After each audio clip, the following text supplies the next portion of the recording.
Before money existed, people bought things by trading what they already had. You grew wheat. Your neighbor raised sheep. You gave him wheat. He gave you meat. No coins, no paper, no banks. Just two people, each with something the other needed. This system ran the entire human world for tens of thousands of years, but it had limits, and those limits changed everything. Life before money. Barter. Imagine Alex living 5,000 years ago. He is a farmer. He grew more wheat this season than he can eat. His neighbor raises chickens. His other neighbor makes clay pots. Alex gives wheat to the chicken farmer, gets eggs in return, gives more wheat to the potter, gets a bowl in return. This is called barter, and in a small village where everyone knows each other, it works remarkably well. No middleman, no complicated rules, no currency, just people trading what they have for what they need. For thousands of years, across civilizations in Mesopotamia, Africa, Asia, and the Americas, barter kept communities alive, fed, and clothed. In small communities, it was genuinely enough. But then, communities stopped being small. Why barter failed? Villages became towns. Towns became cities. Trade routes stretched across hundreds of miles, and barter ran into a problem it could not solve. Alex has wheat. He needs shoes. He finds the shoemaker. The shoemaker does not want wheat. He has enough. He needs iron. So Alex has to find someone with iron who also wants wheat, trade for the iron, then go back and trade that iron for shoes. To get one pair of shoes, Alex has to line up 3 separate trades with 3 different people. This problem has a name: the double coincidence of wants. You do not just need someone who has what you want. You need someone who has what you want and wants exactly what you have. Alex has a cow. He wants to buy a pair of sandals worth about 1/10 of the cow. He cannot cut the cow into 10 pieces and hand over 1 slice. Barter had no clean way to divide value. The bigger the world got, the more impossible the system became. The world needed something new. The first forms of money, and who invented it. Around 5,000 years ago, in a place called Sumer, one of the earliest civilizations ever to exist, in what is now Iraq, people started using silver as a standard unit of exchange, not trading goods for goods.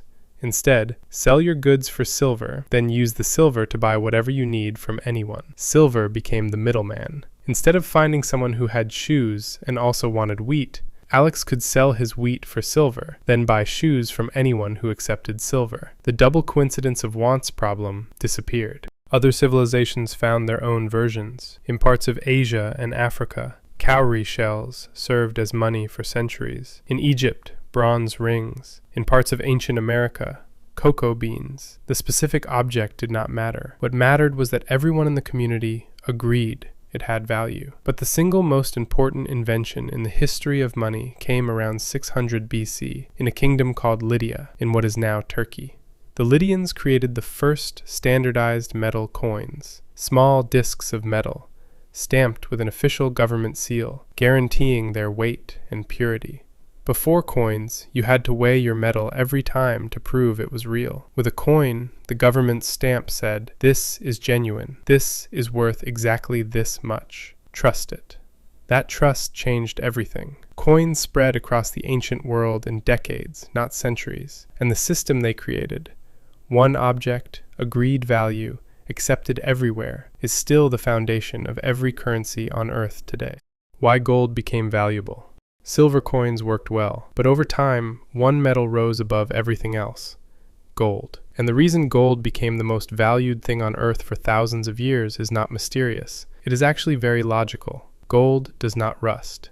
It does not rot. It does not fade or break down over time. You could bury a piece of gold for 1,000 years, dig it back up, and it would look exactly the same as the day it went in. It is also flexible. You can hammer it, mold it, cut it into smaller pieces, and it holds its quality perfectly. Every piece is still gold. And most importantly, it is rare. You cannot grow gold. You cannot manufacture it. Every ounce has to be found and dug out of the earth at enormous effort. That rarity gave it power no other material could match. When people across completely different civilizations, who spoke different languages, followed different kings, had never met, all agreed that gold was valuable. It became universally valuable. A Roman soldier, a Persian merchant, and a Chinese trader could meet and complete a transaction using gold without sharing a single word. That made gold something barter could never be, a global language of value. Gold did not become valuable because one person decided it was. It became valuable because everyone decided it was. And in the story of money, that is the only kind of value that ever really mattered. Why paper money replaced gold? Gold worked, but carrying it everywhere was a serious problem. A merchant traveling across Europe would pack bags of gold coins, heavy enough to slow you down, obvious enough to attract every thief on the road. So in medieval Europe, wealthy people began leaving their gold with goldsmiths, craftsmen who already had secure, guarded vaults. You hand over your gold.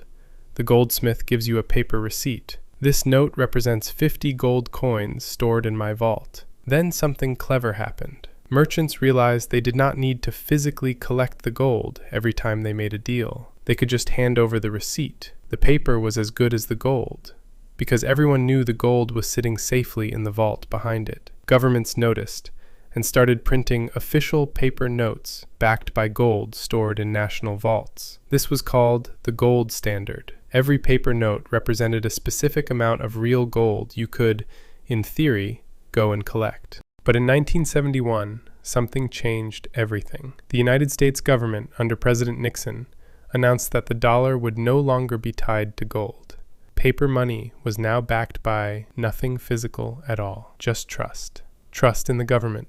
Trust in the economy. Trust that the piece of paper in your pocket would be accepted by someone, somewhere, tomorrow. This is what every major currency in the world runs on today. The money in your wallet is not backed by gold. It is backed by the collective belief that it has value, which, when you think about it, is exactly what cowrie shells were backed by 5,000 years ago.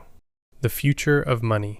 Watch how Alex pays for things today. A tap, a click, a number moving from one account to another in a server he will never see. No physical object changed hands. Money has changed form constantly throughout history. Shells became coins. Coins became paper. Paper became plastic. Plastic became digital. And right now, the next shift is already in motion. Cryptocurrency, like Bitcoin, is money that exists entirely as digital code. No government controls it. No bank issues it. It runs on a technology called blockchain, which records every transaction across thousands of computers at once, making it nearly impossible to fake or alter. On the other side, governments around the world are building their own digital currencies, called central bank digital currencies, a digital version of paper money. Same government backing, same government control, but existing entirely as data. The physical coin and the paper note will probably survive for a while yet, but they are no longer the center of the story. Across every civilization, across all of human history, money is never really about the object. A cowrie shell has no real value on its own. Neither does a gold coin. Neither does a printed piece of paper. Neither does a number in a bank's computer. They only have value because enough people agreed that they did. That is all money has ever been, a shared agreement, an idea that everyone decided to believe in, and as long as that agreement holds, it works.